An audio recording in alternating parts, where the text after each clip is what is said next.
Onam berganlar shuni. Assalomu alaykum jonim.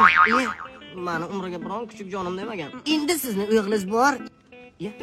Mana ekan katta uyqumman. San iflos og'zingdan qo'ling kelsa oz tashab ketding. Bunday o'qing ko'p bor yozib turaveram. Men sizga ishonaman. O'g'limizni va o'zingizni asrang. Ne yozib bo'lmaydi? Yozuv bilan yozgan buni qara. Gap yo'q.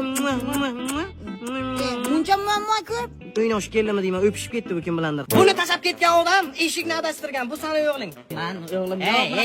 Ey, tanomaslik qilma. Sen kimlar bilan qanday qish ishlar qilgansan? Tashab ketgan qizlaring, aldab ketgan ayollaring hammasini bitta spiska qilib yozasan. Men ham yozaman o'zimnikilarni. Ay, davay. Ketdik bacham. Ketdik dada. Emas. Mani bacham bitta. Yur boboro. Yo, barasadillo. Buni qara, tver varaq spiska. Bironda milisan qo'liga tushsa, pajiznini qamalasan sen. Buncha ham ayol kishini aldash bo'limmi? Buni ushla. Mani spiskamni qara. Vot. Ay, hech nima yo'q-ku. Ay, hech nima yo'q. Mani istoriyam shunaqa toza, sadillo. İspatladimmi bacham? Dada siz chistisiz. Sana otang ana bu. Tushundingmi? Ket ikkalanga. Dada, zerikmang. Onam aytdilarki, dadangni topsang, uy bilan mashina uni nomiga o'tkazamiz dedilar. Mana, mashinaning kaliti ana bu uyning kaliti. Baba bro!